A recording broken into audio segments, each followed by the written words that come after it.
Labadiena, Žydrūnai. Labadiena.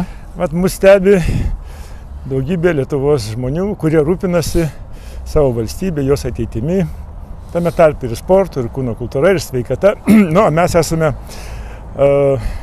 iš tos srities, kuri labai artima žmonių sveikatai, žmonių energijai, įkvėpimui. Bet jūs esat pavyzdys visiems žmogaus, kuris sukūrė ne tik save, bet ir savo valstybei, atnešė labai daug žinomumo visam pasaulyje. Ir negana to, jūs vis tiek rūpinatės ir ne tik sportu, bet ir kas toj valstybei darosi. Jūs turite savo nuomonę, su kuria ne visi sutinka. Ir toks kaip jūs, politikam ypatingai yra įdomus žmogus, kadangi jisai populiarus, visi nori su juo draugauti, nori pakviesti pas save. Bet gal pradėkime nuo to, ką jūs pasakytumėt bet kuriam politikui, paėmė jį, taip sakant, už pakarpos. Iš pradžių paėmęs pakratyčiau stipriai, o pakračius galbūt pradėtų kai kurie politikai irgi mylėti Lietuvą, rūpintis tautinėmis vertybėmis ir Lietuvos žmonėmis, nes dabartinė politika nukreipta į globalistinį pasaulį ir Lietuva lieka kažkur užmarštyje. Aš kai prieš 30 kelis metus pirmą kartą pradėjau sportuoti ir dalyvauti varžybose ir pirmose tarptautinėse varžybose skambėjo Lietuvos himnas, aš išėjau su trispalve, tai man buvo didžiulė atsakomybė, nes aš atstovau ne save, o savo valstybę. Ir nuo to laiko aš pasakiau savo, kad aš laimėsiu visas varžybas. Beveik man pavyko, laimėjau kokį 90 varžybų, bet ne tik dėl to, kad aš buvau stipriausias, bet dėl to, kad pas mane buvo ta lietuviška dvasia, kad aš kovoju ne už save, bet už visą valstybę. Ir parvažiavus į savo valstybę, matote, kad ne viskas čia taip gražiai, kaip galėtų būti. Ne? Ir tikrai norisi papurtyti kartais vieną kitą politikierių, kurie čia dedasi labai atsakingi, bet kai reikia atsakyti, nebėra kam. Mes šnekamės tą dieną, kada teismas paskelbė labai rimtą sprendimą, kad visa eilė politikų pagaliau jau sės į kalėjimą. Tas Lietuvos istorijai tas nedažnai pasitaiko. Tai kaip jūs čia, ar reikia pasveikinti tokią mūsų sprendimą, tokių teismų, ar dar abejojame, ar čia taip viskas ir bus, kaip jie padarė? Gal per visą istoriją koks antras atvejis, kada politikas sėda už korupciją kalėjimą, iš tikrųjų galbūt teisėsauga pradeda dirbti ir pamatysime pokyčius valstybėje, yra tikrai daug problemų, tiek KGB agentai neišviešinti, viskas paslėpta ir tie dvigubi standartai yra visur politikoje. Kad ir apie tą žalę energetiką, tvarumą, yra dideli šūkiai ir kada aplinkos apsaugos ministras sako, kad kovoja su klimato atšilimu kirsdamas miškus, tai viską pasako vienas šitas sakinys apie dvigubus standartus ir apie jų tikruosius tikslus. Iškart matyti, kad jūs sekate tą gyvenimą politinį ir puikiai žinot ne tik tai, kas darosi Lietuvoje, bet ką veikia ministrai, ką jie šneka, kaip jie ramina liaudį. Bet matome, kad šitą grupę, kuri visai vadina geriausia, kas nutiko Lietuvai, atrodo, kad jau Lietuvą jie pakankamai jau įkyrėjo. Ir labai gali būti, kad po metų matysime naujos kartos politikus, kurie arčiau žemės, kurie savo rankose tikrai turi tai, už ką yra atsakingi ir žino patys, kaip prasimaitinti, kaip užsidirbti duoną. Neužtenka sėdėti kabinete, reikia tiesiog, kad jūs kasdien su žmonėmis bendraujate ir kai žmonės ateina pas jūs ir išeina sveiki ir laimingi, tai matote jų akis ir žinote, ir jie jums dėkingi už tai. O kodėl politikam mes nesam dėkingi, kame reikalas? Ką turi daryti politikai, kad žmonės jiems pasakytų ačiū? Tai labai paprasta, reikia pradėti dirbti žmonėms ir valstybei, o ne rėmėjams, ne užsienio institucijoms ir ne savo partijai. Tada ir labai lengvai galima per vieną dieną pakeisti, jeigu politikai pradėtų dirbti žmonėms, o ne galvoti, kaip mane išrinks sekančiuose rinkimuose, kaip man ten sąraše aukščiau pakilti. Tai tie visi dalykai stabdo politikus. Be abejo, ir korupcija yra, ir kuo toliau, tuo jinai didesnė, nes pinigai didėja, infliacija pakelia korupcinės taipogi tas aukas partijoms ir politikams. Tai iš tikrųjų tas labai svarbu, kad politikai būtų tokie žmonės, kurie ateina į politiką ne užsidirbti, o dirbti savo valstybei. Jo, ir jūs jau politikoje buvote ir nemažai jau suvalgėte ten duonos, būdamas politikų, Vilniaus taryboje, matėte iš arti tą politiką, matote iš arti politikus, kaip jie elgiasi, kaip jie šneka su žmonėmis, o kaip jie šneka, reiškia, tarpusavį ten susirinkę. Jeigu jums dabar pasiūlytų grįžti į politiką, jūs dar turite, taip sakant, jėgų, energijos ir pasiryžtumėt dar sykį tą daryti, bet jau su kita komanda ir su kuria labai aiškiai susitartumėt, ką norite padaryti ir kaip.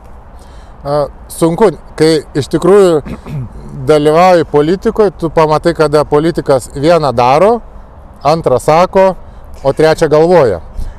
Taipogi jisai vieną kalbą savo partijos nariam, vieną žurnalistam ir vieną artimam ratui. Tai iš tikrųjų tokių žmonių yra daug, bet nedalyvaujant politikoje irgi bus dar blogiau. Tai aš labai kvieščiau visus žmonės jungtis į politinės partijas, aišku, tas partijas, kurios atstovauja nacionalinės vertybės, kad kuo daugiau žmonių dalyvaus, tuo mūsų vis tiek tų gerų žmonių ir aktyvių politiškai žmonių yra daugiau.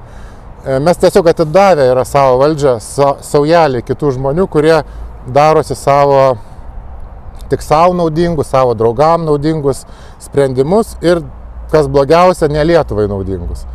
Tai niekada nesakau niekada, nes aš visada buvau aktyvus politikos stebėtojas, ne tik dalyvis, bet ir stebėtojas. Aš visai žiūriu, kas vyksta. Mane neramina visokie dalykai. Nuo paauglystės, kada pradėjau žiūrėti, kaip buvo atkurta Lietuvos nepriklausomybė, prieš tai su seneliais klausydamas Amerikos balso. Aišku, suprantama, kad ten buvo propagandinis tas balsas, bet man pažadino tą lietuvybę tas dalykas. Ir iš tikrųjų norisi, kad prisidėti Lietuvai ne tik prie garsinimo, ką aš padariau, ir Lietuva dabar žino beveik visose valstybėse. Jėgos sporte iš vis nežino Lietuvos, pavyko išgarsinti Lietuvą. Tai iš tikrųjų, jeigu atsirastų tokia komanda, kuri nori tikrų rimtų pokyčių valstybėje, tai be abejo aš padėčiau, jei nedalyvaučiau pats, tai tikrai padėčiau. Žiūrėkit, mes dabar visi skaitome Facebooką, girdime, kad gruodis bus toks sveikatos mėnuo, adventinė sveikatos mokykla prasidės, didžiulis būrys, tame tarpe ir jūs tame sąraše, žmonių pasiryžę padėti savo tautiečiams, taip nesunkiai įveikti tą nesusipratimo tą barjerą, kai žmogus galvoja, kad tik tai medicina jam gali padėti būti sveikam. Jisai pats gali būti, bet jam reikia įkvėpimo, jam reikia gero pavyzdžio. Bet jūs sutikote dalyvauti kaip pavyzdys, kaip patarėjas, kaip mokytojas žmonėms, kurie norėtų būti tokie kaip ir jūs. Tvirti, sveiki, žvalūs. Tai kaip jūs pasiryžote dalyvauti tokiai mokyklai, ką jūs matote, turite tiem žmonėms pasakyti ir kaip juos visus pakviesti, kad jie tikrai žinotų, kad jie viską gali. Iš tikrųjų, iš karto, kada pakvietėt, sutikau, nes visada yra gera, malonu pasidalinti gerą patirtimi. Aš ją dalinuosi kiekvieną dieną su sporto klubo klientais, su draugais, su artimaisiais. Ne visi klauso mano patarimų, bet džiugu, kad tikrai nemažai žmonių įsiklauso ir aš tikrai turiu patirtį, sportuoju sunkų sportą, bet man nereikia, bet nesu buvęs ligoninėje išskyrus traumas. Aš, jeigu trauma, einu pas chirurgus, traumatologus, bet niekada neperšalu. Kada pradėjau maudytis eketėj, tai nuo to karto užmiršau, kas yra peršalimas, nors iki tol aš peršaldavau per žiemą kokius 5 kartus. Ir netgi varžybose dalyvaudavau peršalę su temperatūra 38, bet aš esu karys, aš kovoju, kad ir temperatūra, ir esu 2 Arnold Classic turnyrus laimėjęs su 38 laipsnių temperatūra. Tikrai bloga savijauta purto, bet reikėjo anksčiau pradėti maudytis, būčiau dar daugiau pasiekimų laimėjęs, nes iš tikrųjų stiprus imunitetas yra labai gerai. Ir kas įdomiausia, tai žmogus yra taip sukurtas Dievo, kad jis pats gydosi save. Tik reikia nekenkti savo organizmui ir žinoti pagrindinės taisyklės, vadovautis jomis ir būsite sveiki, užmiršite, kur yra poliklinika ar ligoninė. Tai aš manau, kad tie, kurie mus dabar išgirdo, jie tikrai ketvirtadienį vakare, va štai rytojau, o po to šeštadienį vakare, 25 lapkričio, ateis visi į tos mokyklos atidarymą, pamatys jūs ir didžiulį būrį jūsų kolegų sveikatos mokytojų, patarėjų, kurie kaip tik tai ir įkvėps visus tam žygiui į savo asmeninę sveikatą, o per tai ir sveiką savo valstybę, nes sveika valstybė tai yra sveikų žmonių sambūris. Viskas prasideda nuo sveikatos, nes kada žmogus yra fiziškai aktyvus ir sveikas, tai jis kitaip pradeda mąstyti. Jis tada grožisi gamta, kitais tokiais gerais dalykais ir jam visiškai neįdomu narkotikai, alkoholis, visokie nukrypimai ir visokios kitos nesąmonės, ką vietoj sveikatos nori šiandien mums įpiršti, kad čia yra gerai. Ne, gerai yra būti sveiku ir sveikai mąstyti. Jo, tai va tai, ką jūs pasakote, tai yra ypatingai svarbus dalykas, nes kai tu sveikas, energija trykšta, tu gali surasti savo vietą gyvenime, ką dabar ne visiems pavyksta, nes neturi sveikatos. Žmogus bando tenai užimti tą vietą, kuriam Dievas davė būti. Jis neturi sveikatos ten ateiti. Vat jūs pavyzdys to, kad pirmiausia sukūrėt save, o po to galite bet ką sukurti, kadangi ta energija, tie raumenys galingi ir dvasia, svarbiausia, va, tokia tvirta ir sveika ir žvali, ne tik tai pačiam padeda eiti tuo keliu, bet ir kitus įkvėpia. Ir optimizmo atsiranda, o kai yra optimizmo, tai norisi daugiau veikti. Kada yra energijos, norisi veikti.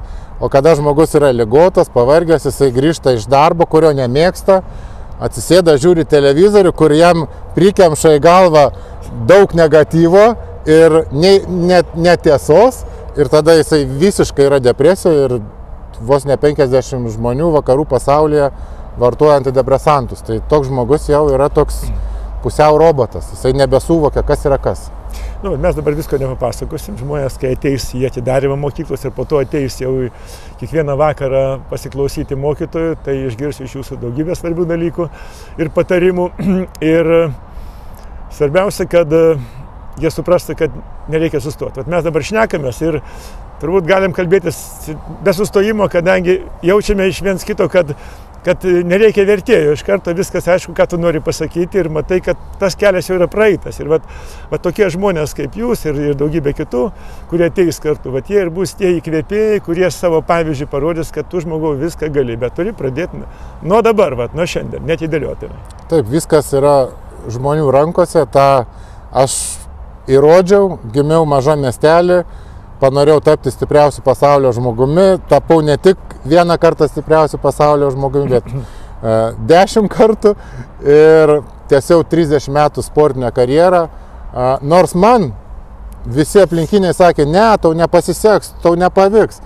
Tai niekada neklausykit tų pesimistų, būkite sveiki ir optimistiški ir pasieksite visko, ko norite. Jo, ir Lietuva gali didžiuotis ne tik tai jumis kaip stipriausiu žmogumi, bet Kretingos garbės pilietis Petras Silkinas yra pats ištvermingiausias pasaulyje žmogus. Prieš 25 metus mes jau nuvykome į Australiją ir jisai laimėjo 1000 mylių bėgimą. 10 pasaulio rekordų, kurie tada Petras sumušė. Iki šiol jie visi galiojantis. Taip, bet tokioje nedideliai šalyje, tokiuose miesteliuose kaip Kretinga, reiškia, ir Molėtai, ar Biržai, gali būti tokie žmonės, kurie garsina savo valstybę, todėl, kad jie žino paslaptį, žino, kad reikia pradėti viską nuo savęs. Ir jeigu dar valstybė padėtų, tai būtų dar geriau. Tai mes dėl to čia išnekėmės, kad įkvėpti valstybę, kad tokie žmonėms padėtų. Tai ačiū. Ačiū. Iki malonaus. Iki.